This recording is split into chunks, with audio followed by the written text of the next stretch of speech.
I would say really breaking them down, pulling back the layers, different personnel groups. You're going to get all of it, but it's really all the same. It's just bodies in there. But the illusion, they run the same thing with 13 personnel that they do out of 11, and that's where they try to get you a little bit with the window dressing. But it's all the same. It's it's a college offense. It's really what he did at Louisville. And those kind of things. And Greg Roman, his background with Kaepernick when he was at the 49ers. So whenever you have an element of the quarterback being able to run the ball, it just has an extra blocker. That's what it does. So we're preparing well for it. We've seen that offense before. So I'm very excited about going against the offense. I'm very pleased where we are right now with our game plan. If he is. Well, yeah, I think so. I mean, there's a reason who's taken in the first round. He's been so productive since he's been in the league. I mean, if you could find guys like that everywhere, I mean, maybe it wouldn't be such a phenomenon. But, yeah, it's hard to replicate what he does in practice, and you don't really get the speed of it until you actually get in the game. And I think the guys that are here realizes that from last year. And, he's a tremendous challenge to handle, and especially now that he's throwing the ball better. Freddie-Kitchens there. This portion of More Sports and Les-Levine brought to you by Northeast Factory Direct with a big garage sale going on right now. You think Freddie-Kitchens is feeling pressure? There's always pressure in that job, but do you think he's feeling it right now? I don't know how much he's feeling in the moment right now. I think he understands what's on the line going into this Ravens game, and I do think he is certainly, if they lose against the Ravens, he's going to start to feel that pressure that you're talking about. I think right now, his message has been, we're not going to panic, and I think he's exuded that as we've gone through the week, but he also knows what's on the line this Sunday. When is he allowed to panic? Well, when he gets called into Jimmy Haslam's office is a good time to panic. Mr. Haslam and Mrs. Haslam would like to see you first thing in the morning. It's unfortunate. The first game, that was horrible, all those penalties and everything else. Second game, they won about the way they should have.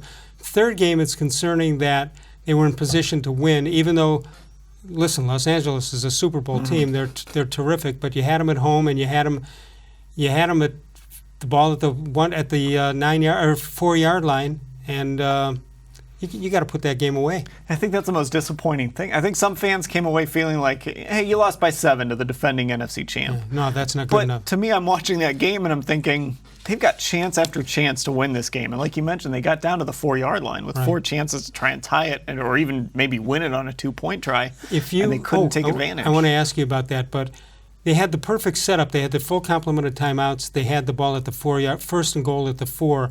You don't even want to score on the first play, actually. Yeah, you'd like to maybe take as much time as you can, which I guess they did, but unfortunately they didn't finish. Yeah.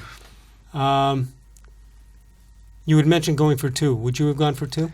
Al Michaels said when they got the ball on the play down to the 4-yard line, immediately says, Chris, when they score, would you go for 2?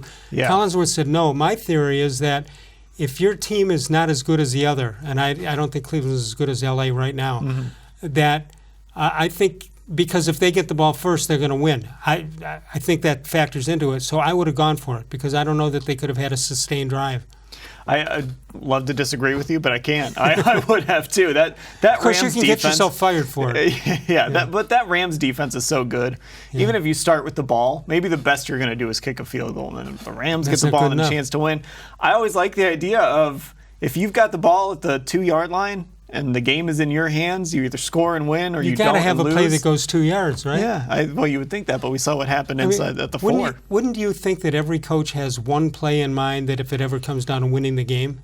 I would hope so. And you look at some of these teams like Kansas City. I don't know why Kansas City ever kicks an extra point with all that talent. Right. You would think they could do better than 50% on 2-point tries, which is all you need to do. So the Browns have the talent to really cause problems going for 2, and I think they would have in that situation. How about the fact that of all the things we're upset with or we're concerned with, the field goal kicking and punting is not one of them, or not 2 of them. Yeah, Jamie Gillen had 1 bad punt the other night, and it was kind of a shock. They've done a great job on special teams and special teams coverage too. So let's go back to Freddie-Kitchens. Would he have gone for 2? He didn't want to say. He didn't want to say the other day. But his answer, when I listened to his answer, it sure sounded like a guy that would have gone for 2. Yeah, I think he would have gone for 2, but if he felt more secure in his job, because you got to answer to the owners, you got to answer to a lot of people if it doesn't work.